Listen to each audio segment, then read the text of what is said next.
სწრაფად ბრუნვადი სამხმარებლო საქონლის ბაზარი ორნიშნა ზრდას ინარჩუნებს. გალთენთაგარეთის მონაცემებით წელს 9 თვეში FMCG ბაზარი წლიურად 10%-ით გაიზარდა და 17.19 მილიარდი ლარი შეადგინა.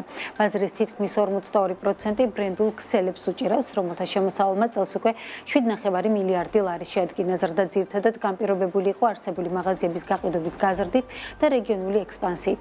მიუხედავად რითეილ ბაზარზე მაღალი კონკურენციისა, მიმწოდებლები მაინც ჩივიან, რომ რითეილსა და დისტრიბუტორს შორის საბაზრო ძალაუფლების დისბალანსია და ბაზარ წესებს რითეილ სექტორის კარნახობს, რადგანაც ქსელურ მარკეტებს კონკრეტული პროდუქციის ჩანაცვლება სხვა პროდუქციით ან დისტრიბუტორის ჩანაცვლება სხვა დისტრიბუტორით მარტივად შეუძლია, თუმცა მეორეს მხრივ დისტრიბუტორებისათვის კონკრეტული ქსელის ჩანაცვლება სხვა ქსელით უფრო რთულია. რითეილის მიერ დაწესებული кэшბექი შესვლის გადასახად თუ რეტრო ბონუსები საბოლოოდ ფასში აისახება და პროდუქცია მიწოდების დონეზე ძვირდება. ვინ ადგენს პრაქტიკაში ბაზარზე თამაშის წესებს ნეიტრალური თვალით შევაფასებთ. FMCG ბაზარს იან ადირაშვილი, გივაის ჯორჯიას თანადამფუძნებელი გვერდდება ახლა საქმის კურსში. მოგესალმებით, ძალიან დიდი მადლობა. თქვენი დროისთვის. პირველ რიგში მინდა შევაფასოთ ბაზარი 9 თვის მონაცემები გვაქვს, საკმაოდ კარგი ზრდა არის, ვერ ვიტყვით რომ ცუდი 10%-ზე მაღალია, თითქმის 18 მილიარდი ლარი არის შემოსავალი, ბრენდული ქსელების შემთხვევაში უფრო მეტად არის ზრდა 12%-იანი.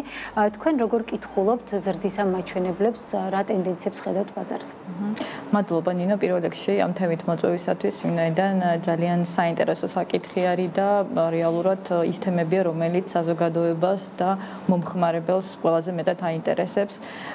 ბოლო მონაცემებსაც გავხსენებ, რომ დაახლოებით მომხმარებლის შემოსავლის 40% ზუსტად სწრაფად ბრუნავ სამომხმარებლო პროდუქტებში ხარჯავს და განსაკუთრებით მნიშვნელოვანია ზუსტად იმის გაგება და ახსნა მომხმარებლისთვის, თუ როგორ ხდება ფასწარმოქმნა, როგორ ვითარდება ბაზარი და შესაბამისად რა გავლენა შეიძლება იქონია სამყაროთაო მათ ასე ვთქვათ დანახარჯების სტრუქტურაში.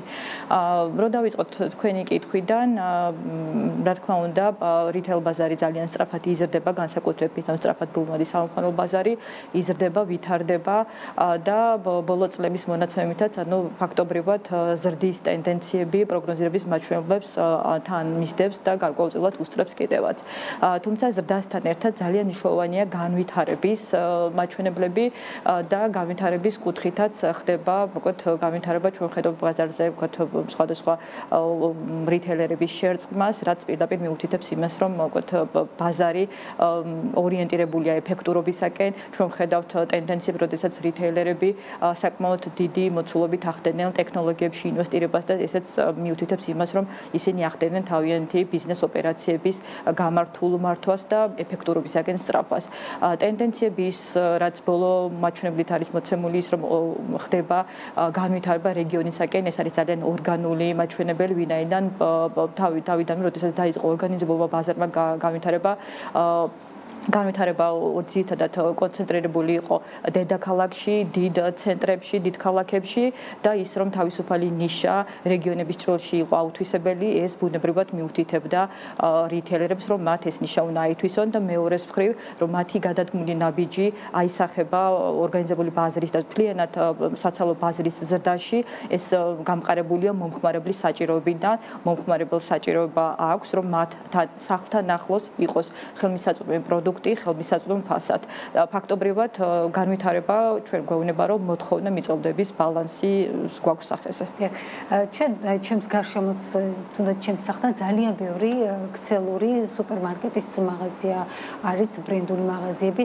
გალთენთაგართმა მიუთითა, რომ მაგალითად ერთი სუპერმარკეტი თბილისში წლიურად 2 მილიონ ლარს გამოიმუშავებს, რეგიონებში 1.600.000 ლარს. ეს არ არის პატარა ციფრები, მაგრამ რამდენად აქვს შესაძლებლობა, რომ შენარჩუნდეს ამდენი სუპერმარკეტი ერთ პატარა მონაკვეთზეც ბაზარს, თუ ელოდებით, რომ უფრო მეტი გამსხვილებების მომსწრენი შეიძლება გავხდეთ. განვითარებას როგორ ხედავთ?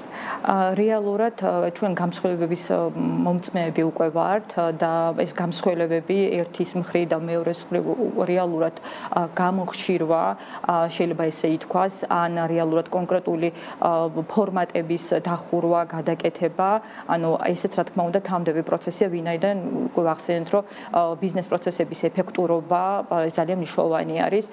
დღეს ჩვენ ვხედავთ, როდესაც რიტეილ ბაზარზე მიუხედავად მაღალი ბრუნვისა და ორგანიზებული რიტეილის ძალიან სწრაფი ზრდისა, საოპერაციო მომგებიანობა და საოპერაციო ეფექტურობა ძალიან დაბალი არის და შესაბამისად, უნდა ველოდეთ, რომ რიტეილის მხრიდან იქნება გადადგმული ნაბიჯები, თუნდაც გამსხვილების კუთხით, ან თუნდაც ის, რომ დავუშვათ ერთ-ერთ ლოკაციაზე თუ აქ კანიბალიზაციის ძალიან მაღალი მაჩვენებელი გამოვლინდება, მოხდება კონკრეტული, ასე ვთქვათ, ობიექტების დახურვა.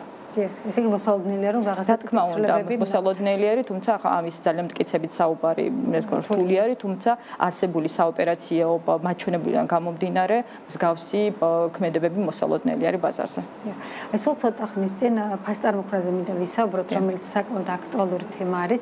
ირაკლი ლექვინაძემ კონკურენციისა და მომხმარების დაცვის სააგენტოს თავმჯდომარემ ჩვენთან საუბარში BMG-სთან თქვა, რომ მნიშვნელოვანი არის გაზრდილი ტვირთი არაპირდაპირი გადასახადებისა და ბოლო 5 წელიწადში თუ შევხედავთ Excel-ში შესulis გადასახადი მათ შორისო გაორმაგებულიც კი არის, ანუ ძალიან მაღალი არის კონკურენციის სააგენტოს შეფასებით ეს გადასახადები, რაც არის cashback-ი, retro bonus-ი, Excel-ში შესვლა თაროზე განთავსება 1000 გვარი გადასახადები.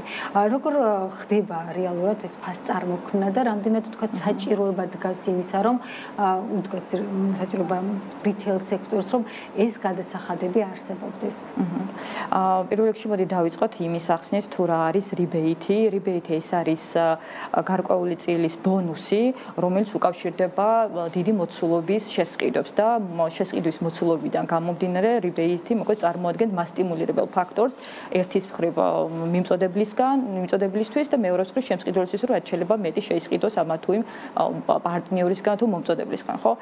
საკითხი როდესაც დგება rebate-ის ჭრილში, რომ ის მოქმედებს ფასწარმოქმნაზე, ერთის მხრივ დიახ მოქმედებს და ამას გავშლით რა კუთხით მოქმედებს, თუმცა მეორეს მხრივ უნდა ითქვას, რომ rebate არ არის ძირითადი ფაქტორი, რომელიც განსაზღვრავს ფასწარმოქმნას.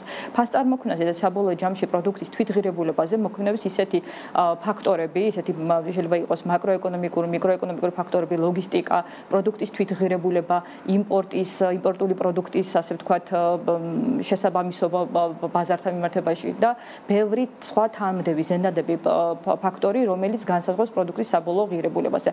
ანუ საბოლოო ჯამში პროდუქტის ფასწარმოქმნაზე რომ საუბრობ, მნიშვნელოვანია რომ შევხედოთ ამას სისტემურად და არა კონკრეტულ კომპონენტის ჭრილში.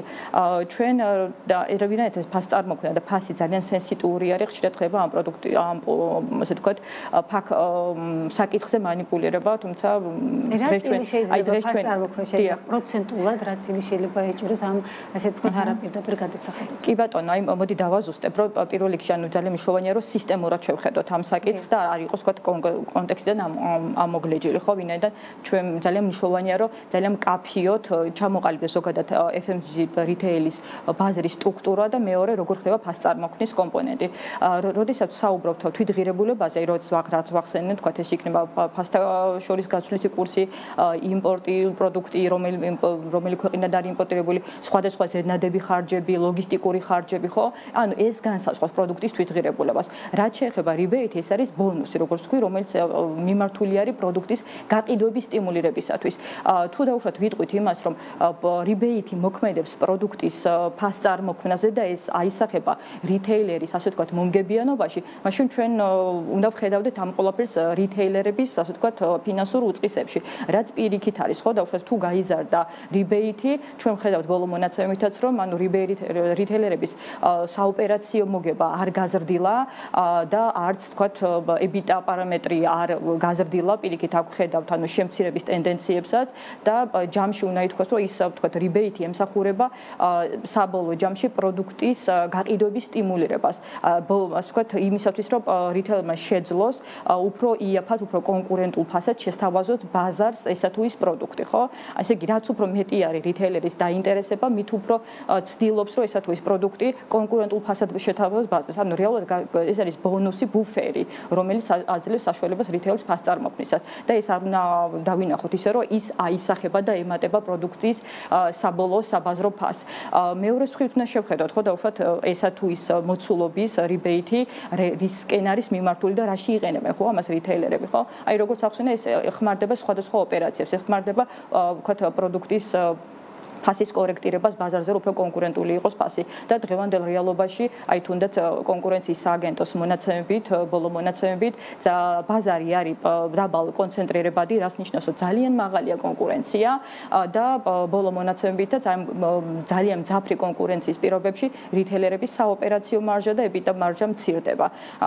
ანუ შესაბამისად, ანუ იმის თქმა, რომ თქვა თუ რიბეითი გაიზარდა, ამით ხდება ფასების თქვა ზრდა, ანუ ეს არ არის სწორი მაჩვენებელი.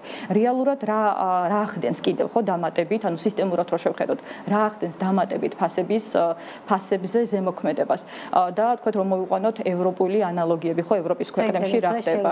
დიახ, რეალურად ანუ ევროპაში არის მცდარი მოსაზრება, რომ საქართველოში ძალიან დაბალი არის DGG-ს განაკვეთი, თუმცა რეალური სიტუაცია სხვა არის, ხო? არის ზოგადის განაკვეთი, რომელიც შეიძლება ევროპაში იყოს 24-25%, თუმცა განსაკუთრებით დიფერენცირებული არის მიდგომა სასურსათო პროდუქტებთან მიმართებაში. მაგალითად, საქართველოში სასურსათო პროდუქტები 18%-იანი DGG-ი რო იბეგრება, ევროპაში ჩვენ ვხედავთ საშუალოდ 7-10%-იან DGG-ს განაკვეთს, არის ქვეყნები, სადაც ის ნულოვანი განაკვეთი იბეგრება და განსაკუთრებით როგორ ახერხებს სახელმწიფო ამ ის რეგულირებას, მაგალითად ხდება ალკოჰოლურ სასმელებზე ან თამბაქოს ნაწარმზე, თქვათ დამატება აქციზების და შესაბამისად ამით ხდება ბიუჯეტის კორექტირება. უფრო მეტით ჩვენ შეიძლება ვთქვათ, რომ მაგალითად ეს იყო პოლონეთის მაგალითზე, როდესაც მოხდა პოსტპანდემიური პერიოდის შემდეგ, ვთქვათ, ინფლაციური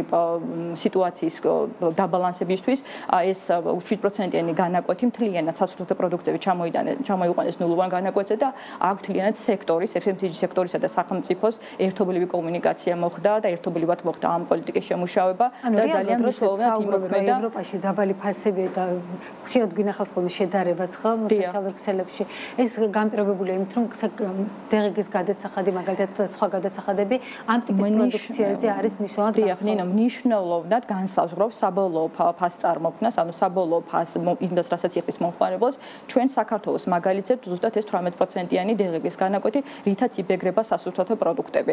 რაც ანალოგს მოვიყვანთ, როგორც ვთქვით, ანუ ევროპის ქვეყნებში საშუალოდ არის 7-10%, ზოგ ქვეყანაში იქიდან გამომდინარე ზოგ პროდუქცია ნულოვანი, გამომდინარე იქიდან სად იწარმოებას პროდუქცია და რა კატეგორიის პროდუქცია არის. კიდევ ერთი ფაქტორი, რაც ძალიან მნიშვნელოვანი არის, ეს არის საბანკო ტრანზაქციები, მაგალითად ისე, რასაც ჩვენ გვთავაზობთ რიტეილი, ეს არის უნაღდო ანგარიშწორება, ეს არის ძალიან ძვირი სერვისი რეალურად, რაშიც რიტეილერები, ვთქვათ, დიდ თანხებს და დიდ ხარჯებს იხდიან.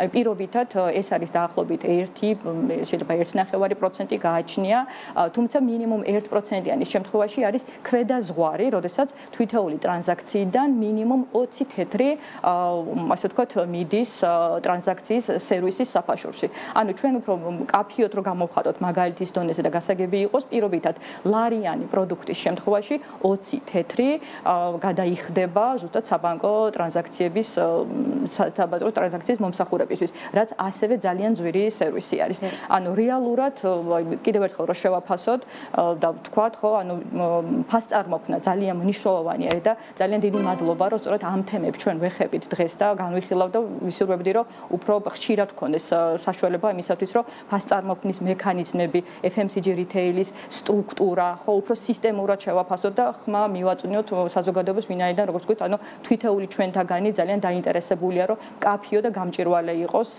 ეს ინფორმაცია და მადლობა, რომ ზუსტად ამ თემებს ჩვენ დღეს ვეხებით. მადლობა თქვენ რომ მოხვედით და ვისაუბრეთ. ამ თემებზე რა თქმა უნდა ჩვენ არაერთხელ გადაცემას მივუძღვნით და არაერთი მიგვიწყნიებდივაც და გავაგრძელებთ ამ თემებზე საუბარს. ძალიან დიდი მადლობა იანა დირეჩვილი, ბიბაის ჯორჯიას თანადამფუძნებელი იყო ჩვენი სტუმარი.